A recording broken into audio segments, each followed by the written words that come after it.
Hey, Shell. Hey, Nicole.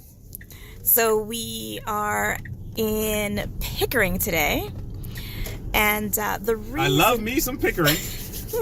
Sorry, I've always wanted to do that. Oh my gosh.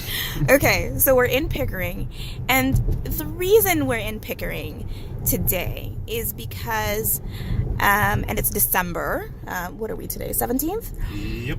Okay, so we're in Pickering today because there seems to be some urgency around finding a property before January 1st when the new rules or new regulations kick in, referred to by most in the media as the stress test.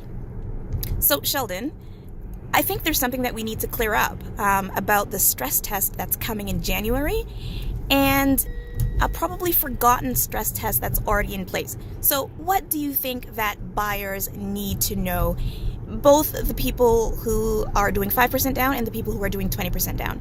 Walk us through that. Start with the 5% people. Yeah, that's perfect. So for the 5% people, we're going to put them in a different bucket. We're going to call them high ratio borrowers. Okay. So right now, just to step back, for high ratio deals are deals that require mortgage insurance, right? And when we say mortgage insurance, we don't mean life insurance. We mean default insurance. That's what they're normally called. So CMHC, Genworth, AIC, those are the three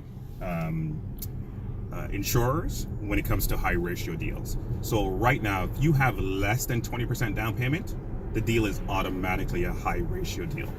That's just the way it works. Okay. So a year ago, our amazing government decided that they were going to, come in with some new regulatory changes. And they basically said, we're going to do a stress test for anyone with less than 20%. That applies today. And I think that's what we're seeing, in that a lot of folks are forgetting that for high ratio deals today, there's already a stress test in place for that.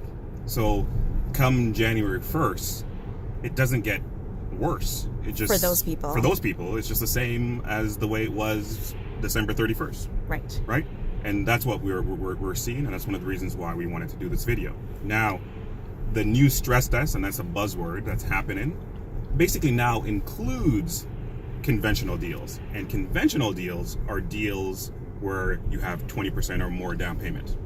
So come January 1st, 2018, if you have 20% or more, you're now going to be brought into the fold where you have to basically go through the same stress test as the 5% borrower, or the high ratio borrower, sorry. And what does that mean now for how much property those people will be able to buy? So what that means is that come January 1st, for the conventional guys, so for the folks with 20% or more, it means you're going to qualify for less. So because the stress test is now going to be in force, so it's going to be the Bank of Canada rate plus 2%, you're going to qualify for around 15 to 20% less home than you would have been able to afford prior to January 1st, when this new change is going to take effect. Okay.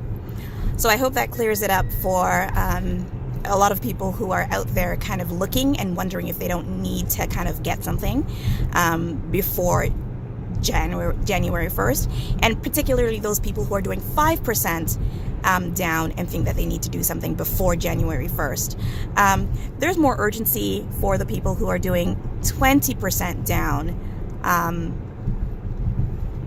come January 1st, right? Correct. Right. Absolutely. So that's it. If you have any questions, give us a call. We've been researching this top to bottom, and I would say we've got this down. Now, we're going to do another video on various products that are in place to kind of make things easier, given this stress test, to kind of mellow things out a little bit, right? Absolutely. So it's not all doom and gloom. There's a lot of institutions, a lot of banks now that are working to see how they can kind of help individuals still qualify for the same amount comes January 1st. So we're going to do a video on that with one of our financial advisors, and he's going to talk you through a few different products that he has to help those with 20% or more. Perfect. All right. Signing out. See you later, Sheldon. See you later, Nicole.